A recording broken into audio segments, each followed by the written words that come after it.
그럼 이제 올 한 해를 한번 되돌아보도록 하겠습니다. 참 올 한 해 많은 키워드들이 있었는데 그중에 하나를 꼽자면 또 민주식이 아닐까 그렇죠. 싶습니다. 뭐 트럼프 대통령이 이 대선 때 트럼프 트레이드가 활발하게 움직이면서 이 민주식까지 함께 강하게 움직임을 보여줬었는데 그러면은 여기서 또 어떤 종목들을 또 꼽아볼 수가 있을까요? 그렇죠. 밈 주식이 움직였다. 온라인에서 입소문을 타면서 개인 투자자들이 몰리는 주식이에요. 그런데 이게 다 뭐 대박이 터진 건 아닙니다. 그럼에도 불구하고 일단 몰린다. 거래액이 증가한다. 이것은 투자자들한테 솔깃하는 부분이죠. 이거 이른바 밈 주식인데 이게 트럼프 트레이드와 맞물렸다. 그러면 이른바 트럼프 밈이라고 볼 수가 있는 거죠. 여러분들이 또 하나 기억해야 될 것은 내년에는 또 누구의 밈이 상당히 강하게 작동할 수밖에 없다. 일론? 누구죠? 일론 머스크? 일란 머스크죠. 일론이 아니에요. 아, 일란? 트럼프 당선인은 일란 그런단 말이에요. 아, 일란. 일란 머스크입니다. 네. 이게 중요해요. 머스크 밈도 상당히 중요할 수밖에 없는데 자 미국 주식시장에서 밈 주식 열풍의 원조격은 AMC 엔터테인먼트였죠. AMC 엔터. 여러분들이 이런 그림을 잘 그려야 됩니다. AMC 엔터. 미국을 여행해 보신 분들은 알겠지만 한국에서는 우리가 CGV잖아요. 근데 미국 가서 왜 CGV가 없어? 이러면 안 돼. 로스앤젤레스 가면 있어요. 그런데 미국은 뭐냐? 영화관이 많은데 AMC예요. 그러니까 영화가 굉장히 트럼프 영화도 막 개봉되고 이랬잖아요. 그죠? 네. 그러다 보니까 AMC가 상당히 엔터테인먼트가 각광을 받았다. 그런데 영화라는 것이 계속 지속되기는 어렵잖아요. 그죠? 네. 그러다 보니까 그거는 이제 한번 좀 반짝했다가 좀 사그라들 수 있다. 이런 것도 여러분들이 생각해 두시고 또 하나가 게임스톱. 그다음에 또 온라인 반려동물. 지금 뭐 반려동물은 우리나라지만 미국은 어떻게 했어요? 난리겠죠. 그러니까 제품의 소매업체인 반려동물 제품 소매업체인 추위. 이 추위도 상당히 이름 또 영향을 받으면서 밈이 됐단 말이거든요. 이런 부분들이 상당히 주목을 받을 수밖에 없고 게임스톱과 추위는 올해도 급등을 하고 있어요. 올해도 계속 이어지고 있는데 AMC 엔터테인먼트는 좀 급락을 합니다. 아까도 말씀드린 영화는 계속 지속되기가 좀 어려워요. 이런 부분들 여러분들이 보면서 그림을 그릴 필요가 있다.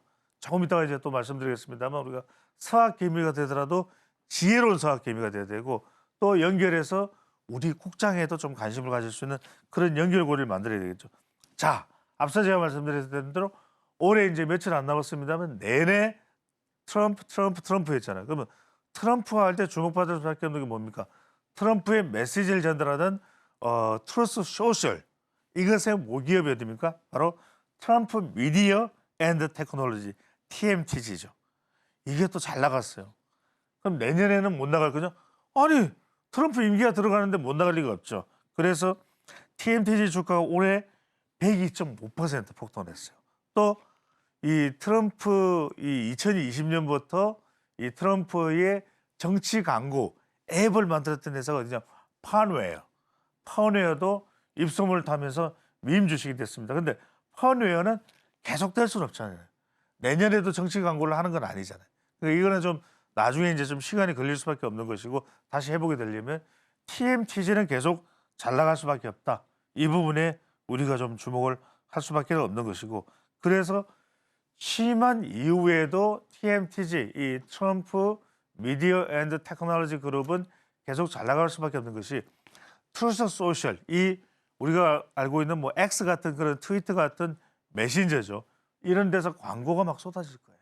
그러면 이 부분도 상당히 TMTG입니다. TMTG에 관심을 기울일 필요가 있을 것으로 보이고 이것이 상당히 내년에도 밈 주식이 될 가능성이 높다라는데 좀 주목을 해보실 필요가 있겠습니다.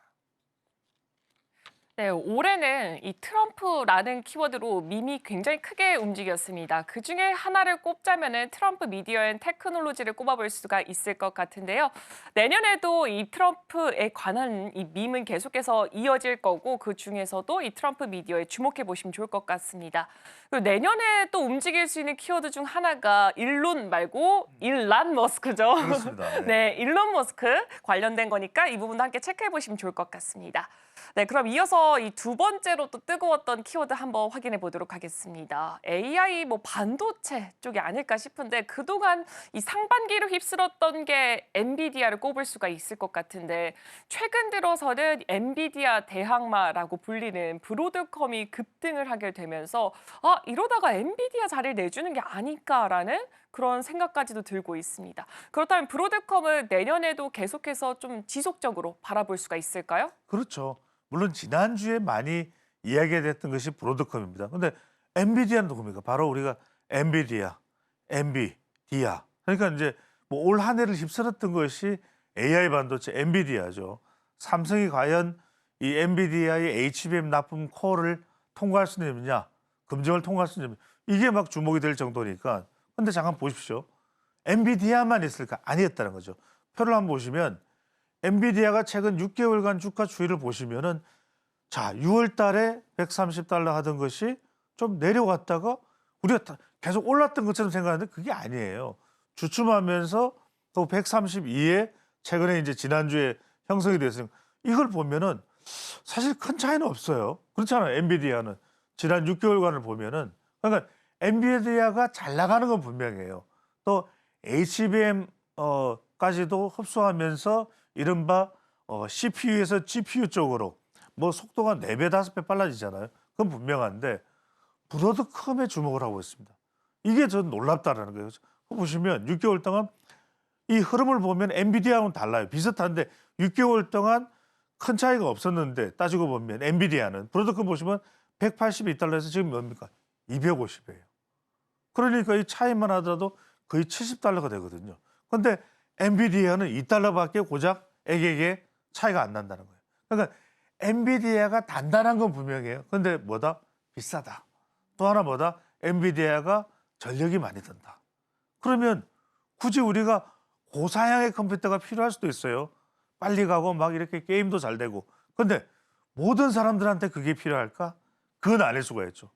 굳이 비싸고 전력 왱왱왱왱 하면서 전력 소모가 많은 굳이 GPU를 사용할 필요가 없다면 뭐냐? ASIC, 이른바 맞춤형 반도체. 내가 필요한 것만큼만 가져가는 것이 뭐다?